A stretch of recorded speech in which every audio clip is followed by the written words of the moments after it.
अस्सलाम वालेकुम दोस्तों, मैं हूं मंसूर मुगेरी। नए इन्फॉर्मेशन के साथ, नए डिटेल के साथ हाज़िर हुआ हूं। जैसे कि पहले हम बता चुके हैं, आपने खबरें सुने भी होंगी, अखबार में पढ़े होंगे। मैंने भी व्लॉग में बताया कि हैदराबाद सखर मोटरवे 400 अरब रुपए का प्रोजेक्ट है वफाकी हुकूमत का, M6 मोटरवे। तो मटियारी से उनकी शुरुआत होनी थी और उसका अख्ताम होना था घोटकी डिस्ट्रिक्ट पे। बदकिस्मती से डिप्टी कमिश्नर मटियारी और उनके हवारियों ने पहले ज़िले में ही इस प्रोजेक्ट को नाकाम बनाने की भरपूर कोशिश की है। उन्होंने कोई 225 अरब रुपए से ज़ायद रकम निकाल के बंदर बाट की है। जो स्कैंडल फाश हुआ, उसके बाद साबिक डीसी मटियारी अदनान रशीद गिरफ़्तार हुए। उसके बाद 2 मुल्ज़मान ने ज़मानत कराई थी, बल्कि 3 मुल्ज़मान ने ज़मानत कराई थी। एक तो बैंक के मैनेजर थे ताबिश शाह और दूसरे असिस्टेंट कमिश्नर थे सईदाबाद। इस केस के अहम मुलजिम मंसूर अब्बासी। उसके बाद ज़ेर इल्ज़ाम में एक सियासी शख्सियत असलम पिज़ादो को नाम आ रहा था, उन्होंने ज़मानत ली थी। उसके बाद उनकी ज़मानत ख़त्म हो गई, लेकिन उन्होंने तोसी नहीं कराया। हैदराबाद की अदालत ने 2 मुल्ज़मान की ज़मानतें मनसूख कर दी, जिसमें साबिक असिस्टेंट कमिश्नर सईदाबाद मंसूर अब्बासी और दूसरे मुल्ज़िम हैं बैंक मैनेजर ताबिश शाह। तो एंटी करप्शन की जानिब से दोनों को गिरफ़्तार किया गया। अचानक फिर खबर आई कि असिस्टेंट कमिश्नर मंसूर अब्बासी के घर पे एंटी करप्शन का छापा पड़ा और वहाँ से 42 करोड़ और 20 लाख रुपए बरामद हुए। हमने जो हाई अथॉरिटी है उनसे बात करने की कोशिश की, उनसे पूछा कि ये पैसे कहाँ बरामद हुए। हालांकि जो चेयरमैन एंटी करप्शन है डॉक्टर मोहम्मद नवाज शेख साहब, मैं क्या पूरी सिंध गवर्नमेंट गवाही देगी, पूरी मीडिया वाले गवाही देंगे कि वो एक अच्छा इंसान है, अच्छे अफसर हैं, दयानतदार अफसर हैं। सिंध हुकूमत में वैसे ही दयानतदार अफसरान की बड़ी कमी है और ये भी सूबाई सर्विस के अफसर हैं। हालांकि होता यह है कि सूबाई सर्विस के अफसरान पे जो DMG के अफसरान आते हैं वफाक से, उनकी आंख पड़ती ही नहीं है, लेकिन इन्होंने पूरे कैरियर में साबित किया है कि वो इंतहाई अहल और दयानतदार अफसर हैं। 2 अहम इस वक्त मौजू हैं जिस पे मैं बात करना चाह रहा हूँ। एक ये कि वक्त की नज़ाकत देखें, अल्लाह का शान देखें कि जो DMG अफसरान हैं वो सूबाई अफसरान को कुछ समझते ही नहीं थे। इस बार जो DMG का जो डिप्टी कमिश्नर अदनान रशीद है वो सूबाई अफसरान के हाथों गिरफ़्तार है और वो भी एंटी करप्शन डिपार्टमेंट के हाथों गिरफ़्तार है और ज़ेर तफ्तीश है। जबकि DMG अफसरान के ख़िलाफ़ सूबाई अफसरान तफ्तीश कर रहे हैं। तो ये पहले कभी हुआ नहीं है कि DMG वाले अफसरान फंसें और सूबाई वाले उनकी तफ्तीश करें। ये पहली बार हो रहा है। मैंने तो नहीं सुना है कि हमेशा ये होता रहा है कि वफाकी हुकूमत के अफसरान सूबाई अफसरान के केसेस में उनके ख़िलाफ़ इंक्वायरियाँ कराते हैं, गिरफ़्तारियाँ करते हैं, लेकिन पहली बार ये फंसाए और बुरी तरह फंसाए। जो पीर के दिन की कार्रवाई हुई उसमें दोनों की गिरफ़्तारियों के बाद, यानी असिस्टेंट कमिश्नर सईदाबाद मंसूर अब्बासी और बैंक मैनेजर ताबिश शाह की गिरफ़्तारी के बाद काफ़ी जो इन्फॉर्मेशन आ रही है उसको तो मैं ये कहूँगा कि अब एंटी करप्शन वालों ने ड्रामे शुरू कर दिए। ड्रामा नंबर 1 ये है कि उन्होंने शो किया कि हमने उनके घर पे छापा मारा।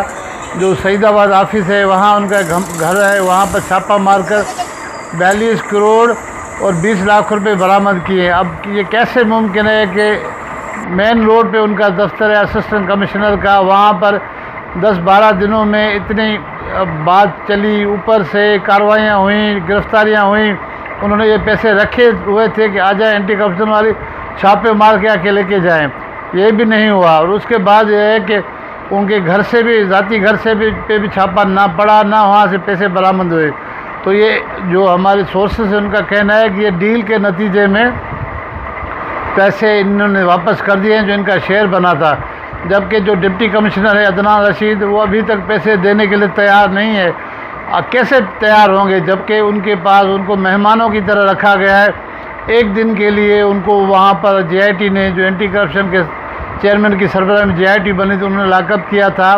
तो उन्होंने थोड़ा थोड़ा बोलना शुरू किया था और वहाँ मटियारी ले गए थे। वहाँ घर पे उन्होंने कोई 13-14 लाख रुपए रकम भी उन्होंने बरामद कराई थी। अब 13-14 लाख तो पीनट हैं। जो असल रकम है, जो 44-45 करोड़ रुपये इसके हिस्से में आए, वो अभी भी देने के लिए तैयार नहीं है। मुझे समझ में नहीं आ रहा है कि इतनी बड़ी रकम, अगर कोई मोबाइल सिग्नेचर मोबाइल छीनता है कोई छोटा मोटा डाकू या कोई चोर डकैती करता है तो उनको शूट किया जाता है। जिन्होंने अरबों रुपए के डाके डाले हैं, ये सफ़ेद का वाइट कलर जो डाकू हैं, इनको मेहमानों की तरह अगर ऐसे रहेंगे तो पैसे कैसे मिलेंगे? कहीं से नहीं मिलेगी।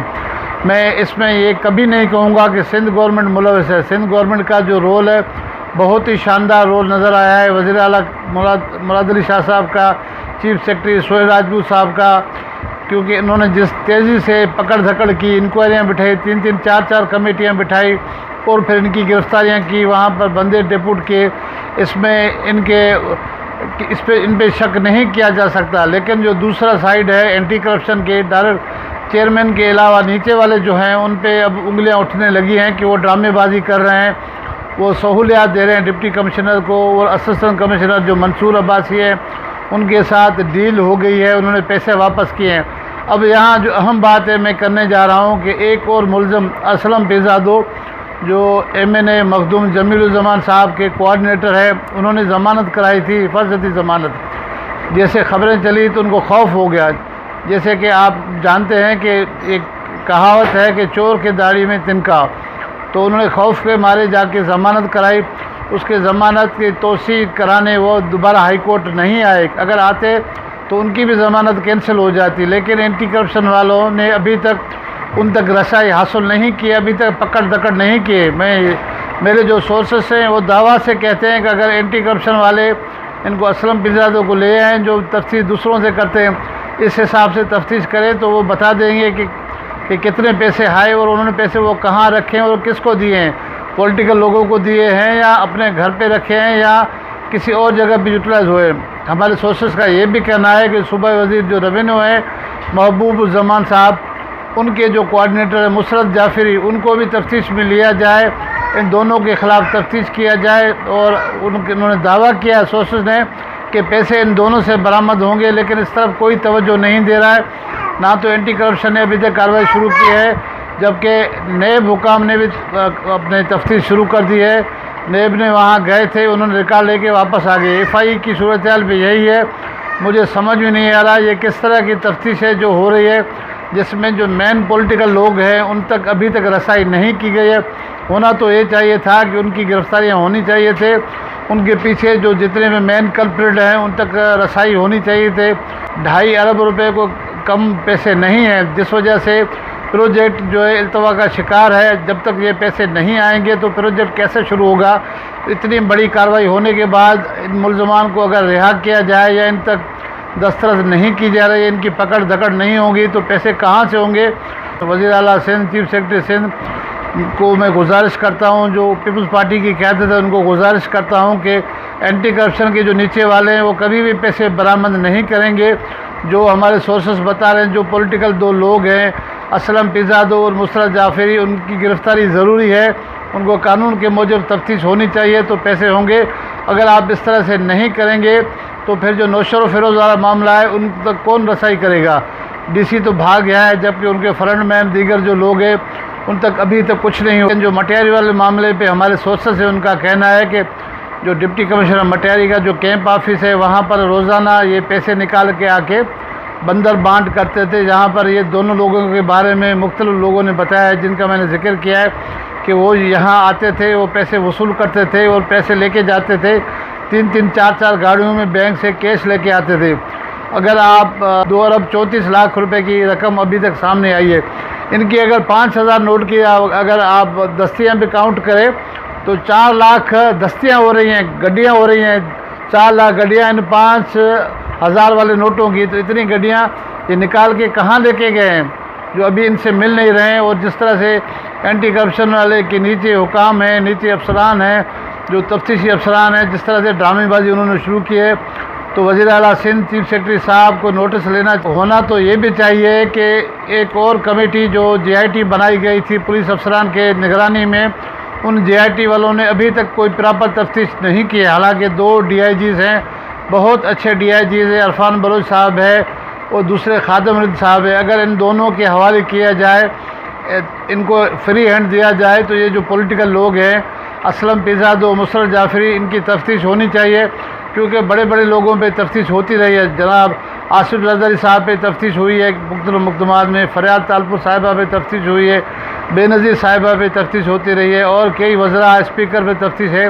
तो ये जो दो फ्रंट मैन हैं इनके ख़िलाफ़ तफ्तीश क्यों नहीं हो रही, आखिर क्या वजूहत है, उनको क्यों बचाया जा रहा है। तो वज़ीर आला साहब और चीफ सेक्रेटरी सिंध और चेयरमैन एंटी करप्शन साहब को चाहिए कि इस बात पे गौर करें, उनके जो नीचे मातहत अमला है कान पकड़ के उनकी खिंचाई होनी चाहिए। अगर उनकी खिंचाई नहीं होगी तो ये केस ख़राब हो जाएगा, पैसे बरामद नहीं होंगे, मुलजमान भाग जाएंगे, रिकवरियाँ नहीं हो जाएंगी और ये जो मंसूबा है इल्तवा का शिकार हो जाएगा, बड़ी तबाही आएगी।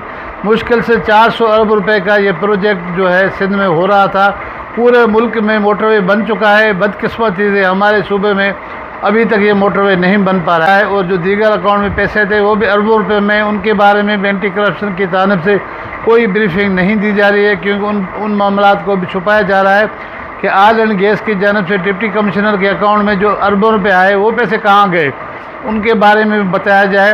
दोस्तों, अभी नौशर फिरोज़ के बारे में मैं एक और अलग व्लॉग में बताऊंगा कि डिप्टी कमिश्नर ने किसके साथ मिलके वहाँ पर ये मन मस्ती की। 3.5 अरब रुपए, उनके पैसे तो इनसे भी ज़्यादा हैं। मटियारी वालों का तो 2.25 अरब या 2.5 अरब के करीब रकम है, उनका तो 3 अरब 56 करोड़ रुपए बन रहे हैं। तो उन्होंने तो इससे ज़्यादा पैसे हड़प कर लिए।